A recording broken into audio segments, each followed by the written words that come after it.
çfarë do të thotë le të themi ky vendim dhe çfarë do të vlerësojë Këshilli i Lartë Gjyqësor në raport me gjyqtarin Irena Gjoka? Të paktën pretendohet që tashmë ky është le të themi një vendim autentik i ardhur nga organet helene.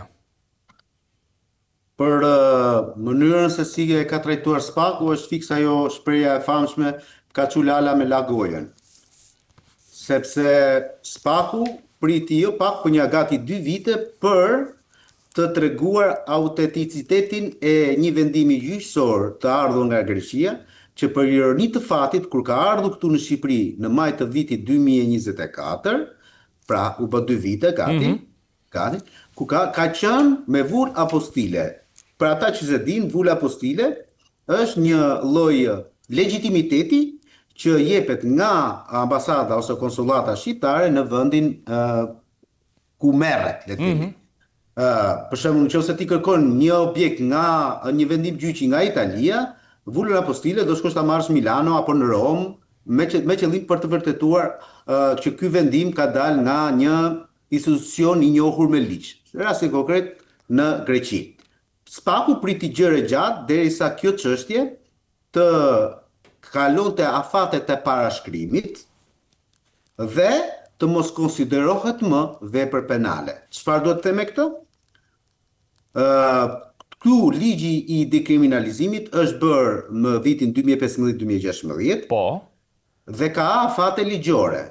Pra, në qoftë se unë sot, subjekti i ligjit të dekriminalizimit, kam harruar kinse që të shpreh një vendim, apo të gënjej, apo të mashtroj, apo të falsifikoj një dokument sipas 191 të Kodit Penal, 191 Kodit Penal, dhe këtë gjë pastaj mbrapa, kjo gjë të verifikohet shumë kohë më pas, në rasti konkret gati 10 vite më pas, kjo vepër konsiderohet e parashkruar. Pra, unë penalisht nuk mund të ndiqem si i tillë. Pra, nuk pavarësisht se mund të kem bërë një vepër penale, kjo vepër penale konsiderohet e amnistuar e parashkruar. Kujtojmë rastin ndoshta të kryebashkiakut të Vorës Aigim Kajmaku, i cili kërkoi pikërisht për të njëjtën gjë?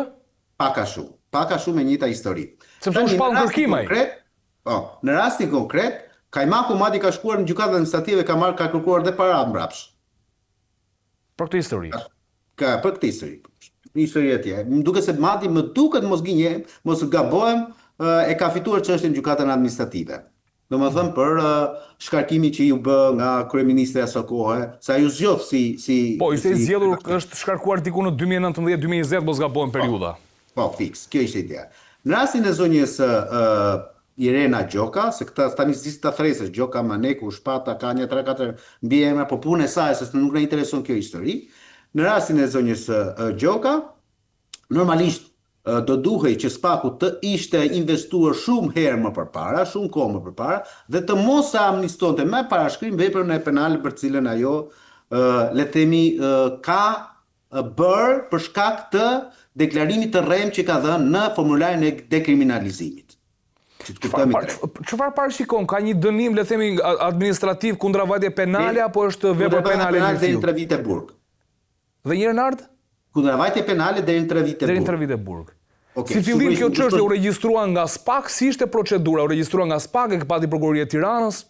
Jo, ky ka qenë një kallëzim penal i bërë nga Partia Demokratike, më duket nga Adriana Kalaj ose nga Sali Berisha, po themi nga Partia Demokratike, para 3-4 vite, që në momentin ku ka filluar çështja për zotin Sali Berisha aso kohë, ku u dhanë indicjet kryesore se zonja Irena Gjoka ishte e dënuar, jo vetëm nga gjykata e Janinës, por edhe nga gjykata e Athinës, madje ajo kishte ndërmarrë dhe veprime domethënë të qenësishme, sepse në vitin 2003, përveç faktit domethënë se kishte shkelur 2 herë hyrjen e vizës, falsifikimin e vizës, si kishte bërë aso kohë, dhe pra të punë është dënuar në 2002, 2003 dhe 2005 ku ka marrë vendimin formës per, por ka një prokuror të posaçëm të lëshuar nga vetë zonja Irena Gjoka në vitin 2003 ndaj një noteri në Fier, ku atij i caktonte të drejtat e përfaqësimit të saja në shtetin grek për të ndjekur të gjitha procedurat, problematika që ajo kishte në raport me çështjet të prezumuara në shtetin grek.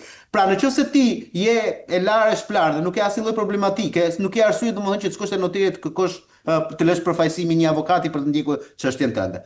E qartë kjo. Pra, kishte lënë vetë zonja Irina Gjoka kishte lënë gjurmë. Pra, kishte zeza në të bardhë që këtu kishte diçka për të cilën domethënë do duheshte që Spaku të hetonte. Sigurisht Altin Dumani nuk e pa të arsyeshme që të hetonte, nuk e pa të arsyeshme që ta bënte një gjë të tillë, e amnistoi, pra është amnisti direkt e zotit Altin Dumani, sepse kjo çështje ka filluar në kohën kur drejtuesi i Spakut, i prokurisë së posaçme ka qenë zoti Altin Dumani. Madje kur është pyetur 2-3 herë gjatë raportimeve që zoti Dumani ka pasur në parlament, ai ka bërë është një çështje në netim, është një çështje në netim, pra ka rrëshqitur me diplomaci themu.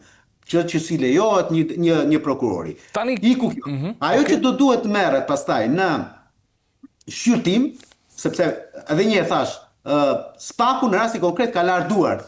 Nuk është çështje për ne, thjesht ata kanë verifikuar që kjo çështje, kjo pra ka një dënim për zonjën Irina Gjoka. Pik. Kjo është e vërtetueshme tani dhe nuk është e vendosur tashmë. I ka vënë një kapak, sepse ka thënë Spaku një gjë të tillë.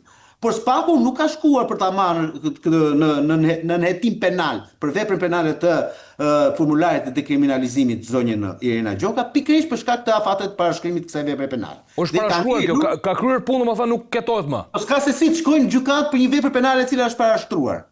Po çfarë do bëj aty? Tani çfarë ndodh? Këshilli lart gjyqësor në ardhmë, meqense ka shkuar atje. Tani do vin këtu. Okej. Tani Spaku e ka pasur do të detyrueshme që ta çojë çështjen në Këshillin Lart Gjyqësor, i cili Këshilli Lart Gjyqësor nuk mund të grejë çështje penale ndaj zonjës Irina Gjoka. Thjesht do kërkoj, nëse do duhet të bëj nga ana disiplinore, administrative dhe disiplinore të marrë në imas për zonjën Irina Gjoka. Këtu tani unë nuk dua ta amendsoj fare, unë nuk e di se çfarë do bëjnë ata të Këshillit Lart Gjyqësor, se si do ta trajtojnë çështjen e fjalë, sepse çështja e zonjës Irina Gjoka është thik me dy presa në kuptimin e mirëfill të fjalës. Do të ta shpjegoj pse, po përpara se ta vi atij do duhet të arsyetojmë diçka krejt të rëndësishme. Pyetja që ngrihet këtu në rastin konkret është, ore, si e kaloi vettingun zonja Irina Gjoka? A bën kush pyetje atij te Spaku, te GKK-ja, te Këshilli Lart Gjyqësor, te ILD-ja në lidhje me këtë çështje? Ka një përgjigje, si e ka kaluar, për shkak Gënjeva, ty thash nuk jam i dënuar. Ja të ta shpjegoj. Në trupën që ka vetuese të zonjës Irina Gjoka ka qenë Greta Bunga, Roland Ilia dhe Valbona Saxhaktari. Të tre personazhe të lidhur ngushtësisht me partinë pushtet. Ai sa të them për shembull që Roland Ilia ka qenë kandidat për deputet i propozuar nga GNT9 për Partinë Socialiste në 2013. Okej.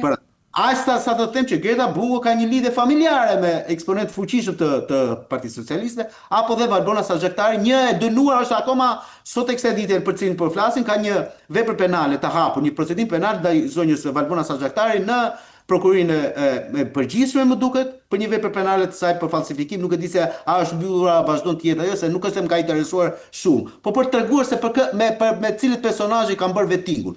Dhe dëgjoj fagmën tani. Në vetë zonja Greta Bunga, i cila ishte relatore e çështjes në fjalë në rastin konkret të Irina Gjokës, thot në relatim, zonja Irina Gjoka ka harruar që një llogari bankare në të cilën ndodhen rreth 23.000 euro. Ka harruar. Pra nuk e konsideron shkelje. Po ka harruar, thot Greta Bungo. Po harruan kolla 23.000 euro? I harron ti? Tani e di ti o Andi se di. Unë di të them domethënë që kështu thot vendimi. Lexojeni vendimin sepse unë nuk e se po shpik në gjë. Jo, jam credo ke për çudinë e këtij vendimi, ëh. Thot ka harruar, thot që të përcaktoj pjesën takuese në një apartament për të cilën ajo është në një pjesë është si thua pronare. Edhe këtë e kishte harruar pa e thënë, pa e deklaruar zonja Irina Gjoka. Në ndërkohë, në Republikën e Shqipërisë, për shkak të këtij vettingu, janë larguar njerëz për 1 milion lek, për 2 milion lek, për 7-6 milion lek, të vjetra. Kurse kur vjen fjala te Irina Gjoka, 23.000 euro quhen harres. Kur vjen fjala te Ardian Vorani, 100 milion lek të vjetra quhen harres. Nard, ta lidhim pak se ndoshta, shikoj historia është... Prit se harrova, ri, se do ma kthesh, në një sekond, kjo e.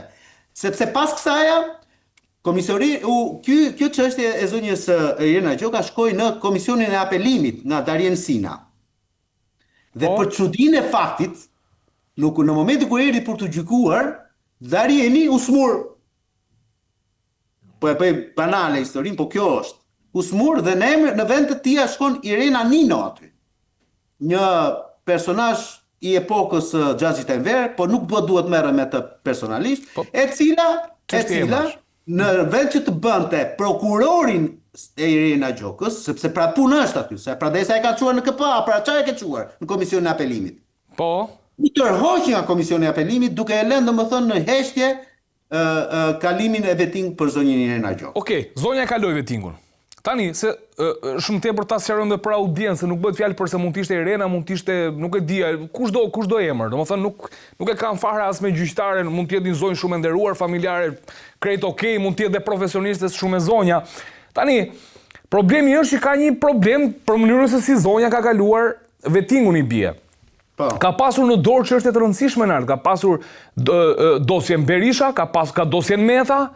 Tani, në raport me këto vendime që janë dhënë deri tani për sa i përket le të themi vendimet formës prerë nuk ka, por e ke parasysh procedurat ligjore që ka pasur zonja Irene, çfarë ndodh tani? E kuptova pyetjen. Atëherë, më dëgjoj pak.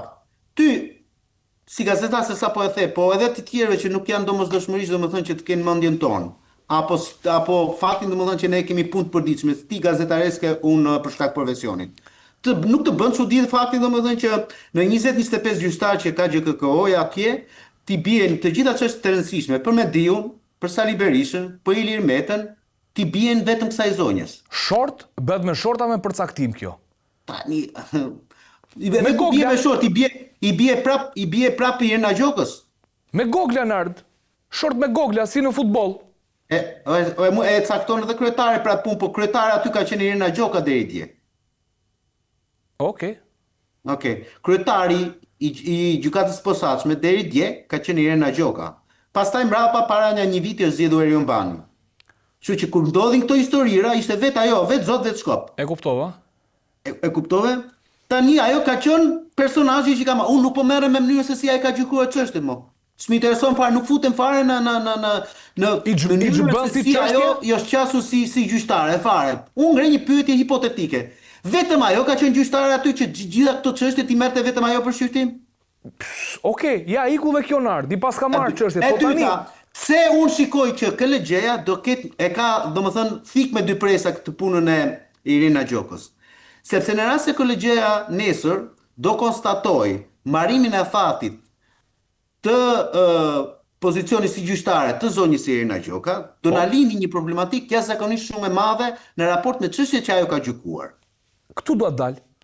Atëherë, po të kujtojmë, ka një rast autentik ku gjykata e Strasburgut ka dhënë një vendim pro ish prokurores Antoneta Sevdari, e cila sot është prokurore sepse është rikthyer në detyrë, ku Antoneta Sevdari ka shkuar në gjykatën e Strasburgut me kërkesën për tu rikthyer edhe një herë në pozicionin që ajo ka pasur si prokurorinë e jurisdiksionit të përgjithshëm, pasi personi i cili, një nga personat të cilit i kishte bërë vettingun zonjës Antoneta Sevdari ishte Luan Daci.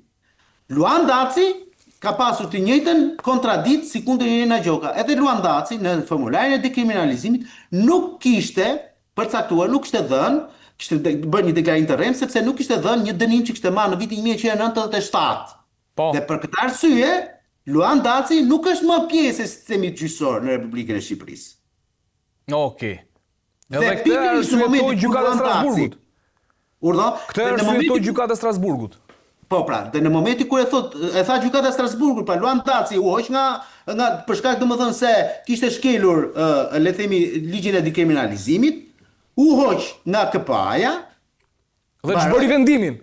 Antoneta Sevdari shkoi dhe për në çështjen e Strasburg dhe Strasburgu tha, nuk, sepse këtë kërkoi Antoneta Sevdari, unë jam gjykuar nga një person i cili nuk mund të kishte veshur tokën e gjyqtarit sepse nuk duhet të ishte aty. Kjo paralelisht tashti, se do shkosh aty ti, e di unë që do shkosh aty. Tani, duke qenë se Strasburgu tha që shiko se ti zonjë nderuar, je gjykuar nga një gjyqtar që s'do duhet të ishte, riktheu në detyrë. U rikthye. E thon thjesht, tani, çështjet që ka pasur në dorë Irena Gjoka mund të ç'bëhen në këtë lloj forme? Këtë pastaj ky ha një diskutim të madh juridik, por ama Por ama, për në Shqipëri e kam fjalën. Kurse okay. për Strasburg, për në Shqipëri e kam fjalën. Në Strasburg janë gjatë të rëna për mua. Pra unë parashikoj, Andi, Po? kur shkoj çështja e zotit Sali Berisha, po them, në Strasburg, dhe gjë e parë që do kërkohet, unë po t'isha avokati zotit Berisha, këtë gjë do kërkohet në Strasburg. Direkt do thosha, unë jam gjykuar, më zdo një mas arrest shtëpie, nga një gjyqtare e cila ka shkelu ligjin e dekriminalizimit dhe nuk do duhet të ishte aty për të më gjykuar mua. Po dhe meta. Kaq mjafton që Strasburgu ta çbëj të gjithë procedurën në lidhje me zotin Berisha. Po dhe meta apo jo? E meta, ta mora për zotin, pa është e njëjta gjë. Pra, duhet të bëjmë një ndryshim shumë thelbësor. Është një gjë se çfarë do vendosi Strasburgu dhe një gjë se çfarë vendos Shqipëria. Pse e bëj këtë ndarje? Se pavarësisht se edhe gjykata shqiptare do duhet të kenë referencë çdo gjë që jep Strasburgu për referencë, jo domosdoshmërisht kjo e shkuar e afër na ka treguar se gjykatat shqiptare kanë evoluar në këtë lloj qasje. Prandaj un po paragjykoj këtu dhe po them, këta me gjasa dhe mund ta mbajmë fort Irena Gjokën për të mos çbër të gjithë mundin dhe djersën e këtyre spakistëve dhe të sistemit të drejtësisë kundër Sali Berishës, kundër Ilir Beqajt, kundër Fatmir Mediut, kundër kush ka qenë tjetër aty, Ilir Metës, pra çështje të cilat janë gjykuar drejt për drejt nga ana e zonjës Irena Gjoka. Duke sikur zonja Irena Gjoka pas ka qenë kali i trojës i marrëveshjes politike që ta gjithë shpëtojnë. Kam një ngazëllim pa parë tani me këtë që sapo më them. Pse? Është fiks ajo ideja domethënë të përdor dhe të hedh si rreck. Po sepse në rast se është kështu dhe Strasburgu e ka një precedent të caktuar, këta shpojnë gjithë. Sa po ta shpjegova? Po këta shpojnë gjithë. Domethënë bien gjithë vendimet. Tani nuk e di të thashë një herë tjetër. Ne do duhet të presim tani, sepse Strasburgu vendosi ashtu për Antonella Sedan edhe për faktin se Luan Daci u hoq nga trupa gjykuese, doli nga sistemi i drejtësisë. Tani pyetja është, KLG do ta heqin Irena Gjokën nga sistemi i drejtësisë apo do bëj gjëja sikur do ta heqin, do t'japin një dënim disiplinor, ardhem që ka çulala me lagojen, e më kupton gjëra të këtij tipi, si që të mbrojnë bëmat, në thonjza po them unë, të kësaj gjyqtare për gjatë këtyre 4-5 viteve të fundit.